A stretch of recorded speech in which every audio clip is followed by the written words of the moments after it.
Welcome back to Radha Rani official. सभी को राधे राधे, जय माता की, हर हर महादेव। विजयदशमी की सभी को हार्दिक शुभकामनाएं।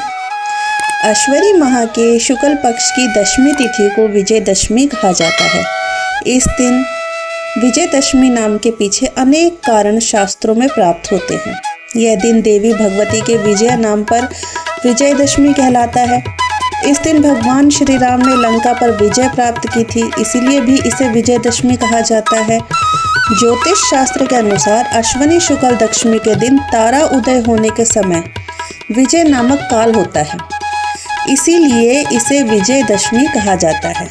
यह काल सभी कार्यों में सिद्धि प्रदान करने वाला होता है। इस दिन अपराजिता पूजन, शमी पूजन भी किया जाता है। विजयदशमी को वैसे तो क्षत्रियों का प्रमुख पर्व माना जाता है। इस दिन वे शस्त्र पूजन करते हैं। इस दिन ब्राह्मण सरस्वती पूजन करते हैं तथा वैश्य लोग बही खातों का पूजन करते हैं। विजयदशमी की कथा। एक बार माता पार्वती ने शिवजी से विजयदशमी के फल के बारे में पूछा। शिवजी ने उत्तर दिया, अश्विनी शुक्ल दशमी को सायंकाल में तारा उदय होने के समय विजय नामक काल होता है, जो सर्व मनोकामना पूरी करने वाला होता है। इस दिन श्रवण नक्षत्र का संयोग तो और भी शुभ माना जाता है।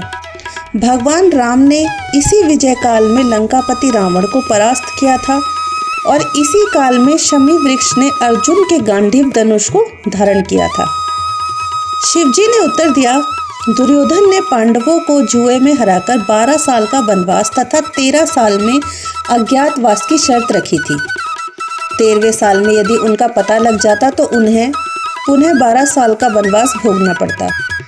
इसी अज्ञातवास में अर्जुन ने अपने गांडीव धनुष को शमी वृक्ष पर छुपाया था तथा स्वयं बहनला के वेश में राजा विराट के पास सेवा दी थी। जब गौ रक्षा के लिए विराट के पुत्र कुमार ने अर्जुन को अपने साथ लिया, तब अर्जुन ने शमी वृक्ष पर से अपना धनुष उठाकर शत्रुओं पर विजय प्राप्त की थी। विजयदशमी के दिन रामचंद्र जी ने लंका पर चढ़ाई करने के लिए प्रस्थान करते समय शमी वृक्ष से रामचंद्र जी की विजय का उद्घोष किया था। इसलिए दशहरे के दिन शाम के समय विजय काल में शमी का पूजन होता है। वाल्मीकि रामायण के अनुसार अयोध्या के राजकुमार श्री राम को 14 साल का वनवास हुआ। उनके साथ उनका भाई लक्ष्मण और पत्नी सीता भी वन में रहते थे। एक दिन माता सीता का अपहरण करके रावण अपने देश लंका ले गया था। भगवान राम ने स्वयंमुख पर्वत पर अश्विनी प्रतिपदा से नवमी तक आदि शक्ति की उपासना की थी। एक दिन माता सीता का अपहरण करके रावण अपने देश लंका ले गया था। भगवान राम ने स्वयंमुख पर्वत पर अश्विनी प्रतिपदा से नौमी तक आदि शक्ति की उपासना की थी।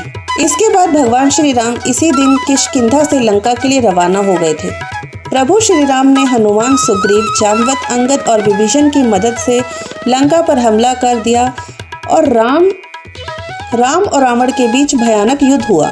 दशमी के दिन श्री राम ने रावण का वध कर दिया। रावण का वध करने के बाद से ही यह पर्व बुराई पर अच्छाई की जीत की खुशी मनाता है। रंभासुर का पुत्र था महिषासुर, जो अत्यंत शक्तिशाली था। उसने कठिन तप किया था। ब्रह्मा जी ने प्रकट होकर कहा, वत्स, एक मृत्यु को छोड़कर सब कुछ मांगो। महिषासुर ने बहुत सोचा और फिर कहा, ठीक है प्रभु, असुर और दानव किसी से मेरी मृत्यु न हो, किसी स्त्री के हाथ से मेरी मृत्यु निश्चित करने की कृपा करें।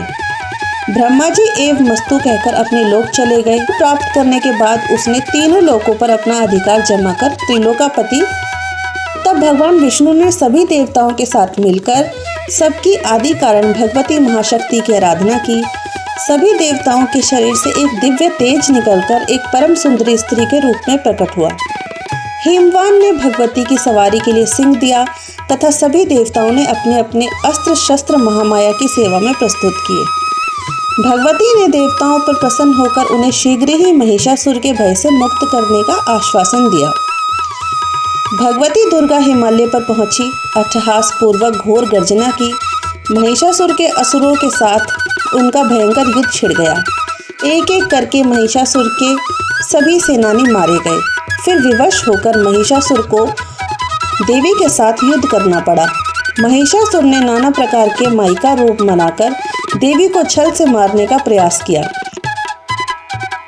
कहते हैं कि देवी कात्यायनी को भी सभी देवों ने एक एक हथियार दिया था और उन्हीं दिव्य हथियारों से महिषासुर के साथ युद्ध किया और उसका वध कर दिया। बुराई पर अच्छाई की जीत होने के कारण विजयदशमी का त्योहार मनाया जाता है।